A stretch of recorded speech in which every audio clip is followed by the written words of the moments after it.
আজকে বানাবো egg lollipop মানে ডিমের ললিপপ। মজাদার সুস্বাদু ডিমের ললিপপ। ডিম দিয়েও যে এত সুন্দর ললিপপ হয় না বানালে বুঝতামই না, এত সুন্দর আর সুস্বাদু। আসসালামু আলাইকুম, বৃষ্টি ব্লগ অ্যান্ড রেসিপি থেকে আমি বৃষ্টি বলছি। সবাই কেমন আছেন? আশা করি নিশ্চয়ই ভালো আছেন। আমি আলহামদুলিল্লাহ ভালো আছি। আমার ভিডিওটি যে যেখান থেকে দেখতেছেন কাছে ও দূরে তাদের অসংখ্য ধন্যবাদ। ভিডিও দেখার সময় লাইক দিয়ে ভিডিও দেখবেন, ফুল ওয়াচ করবেন, আমার ইউটিউব চ্যানেলটা সাবস্ক্রাইব করবেন। আজকে বানাবো ডিমের ললিপপ। এর জন্য 2টা ডিমই নিয়েছি। আজকে শুধু 2টা ডিমই নিয়েছি, আলু বা অন্য কোনো কিছুই নিইনি। ডিম 2টা আমি সেদ্ধ করে নিয়ে তারপর গ্রেটার দিয়ে গ্রেট করে নিয়েছি। তারপর এখান দিয়ে দিলাম কর্নফ্লাওয়ার, তারপর দিয়ে দিলাম গরম মশলা গুঁড়া, ভাজা জিরা গুঁড়া, অল্প একটু হলুদ, অল্প একটু মরিচের গুঁড়া, তারপর ধনিয়া জিরা গুঁড়া।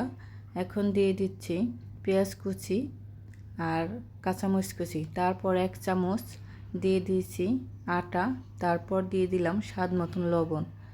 এখন মাখিয়ে নিচ্ছি। অল্প একটু পানি দিয়ে মাখাবো, একদমই ঝরঝরা হয়ে গিয়েছিল। তো অল্প একটু পানি দিয়ে ভালো করে চটকে মাখিয়ে নিব। দেখেন কিভাবে মাখাচ্ছি। মাখানো হয়ে গেছে। এখন আমি কাঠিতে ললিপপগুলি বানিয়ে নেব গোল গোল করে। আগে গোল গোল করে বানিয়ে পরে কাঠি দিলেও হয়, বা কাঠির মধ্যে নিয়েও গোল গোল করলেও হবে ললিপপগুলো। যে যেভাবে ইচ্ছা বানিয়ে নিতে পারেন। আমার সবগুলো ললিপপ বানানো হয়ে গেছে। এখন আমি ছোট্ট একটা বাটিতে 2 চামচ কর্নফ্লাওয়ার দিয়ে আর অল্প একটু পানি দিয়ে গুলিয়ে নিচ্ছি। আটা বা ময়দা কিছুই দেইনি, শুধু কর্নফ্লাওয়ার দিয়েই গুলিয়ে নিলাম ভালো করে। এখন এই যে একটা একটা করে ললিপপ এর মধ্যে চুপ দিয়ে তারপর তেলের মধ্যে ছেড়ে দেব। তো আমি শুধু বলটা বানিয়ে চুপ দিয়ে তারপর কাঠি দিয়ে দিচ্ছি। খুবই সহজ। এই যে বলটা দিয়ে তেলের মধ্যে ছেড়ে দিয়েছি আর তারপর একটা কাঠি গুঁজে দিয়েছি, হয়ে গেল। আবারও একটা দিচ্ছি, এখন কাঠি দিয়ে দিচ্ছি। বলটা পানির মধ্যে ভিজালে তারপর কাঠি দিয়ে উঠাইতে একটু প্রবলেম হয়, খুলে যাচ্ছিল। তারপর আমি বলটা ভিজে পরে তেলে ছিঁড়ে পরে কাঠিগুলো দিয়ে দিলাম, ললিপপ হয়ে যাবে।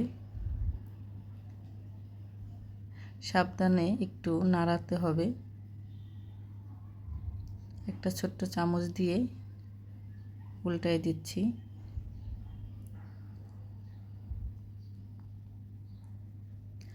চাইলে ললিপপগুলো ডিম দিয়ে ভাজতে পারেন, মানে ডিম ফাটিয়ে তারপর চুপ দিয়ে ভাজতে পারেন। তো আমি কর্নফ্লাওয়ার গুলিয়ে চুপ দিয়ে ভেজে নিলাম।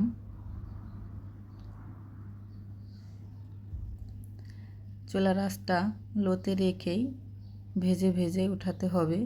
ভাজা আমার হয়ে গেছে, এখন আমি উঠাই নিচ্ছি। দেখেন কাঠি কিন্তু এখন লেগে আছে।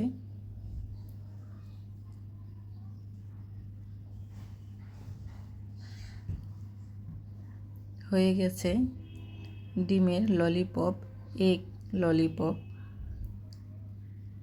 আমার ভিডিওটি যদি ভালো লাগে লাইক কমেন্ট করবেন, শেয়ার করবেন, আমার ইউটিউব চ্যানেলটা সাবস্ক্রাইব করবেন। আর ফেসবুক পেজটা যারা দেখতেছেন প্লিজ আমার ফেসবুক পেজটা সবাই ফলো দিবেন। আমার রেসিপিগুলো কেমন লাগে আপনাদের সুন্দর মতামত কমেন্টে জানাবেন।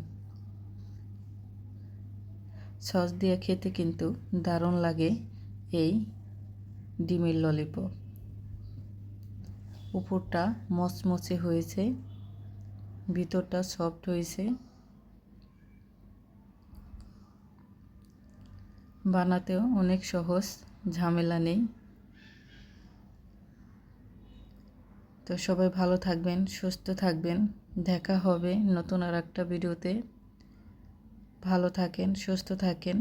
ভিডিওটি কেমন লাগলো কমেন্টে জানাবেন। আল্লাহ হাফিজ।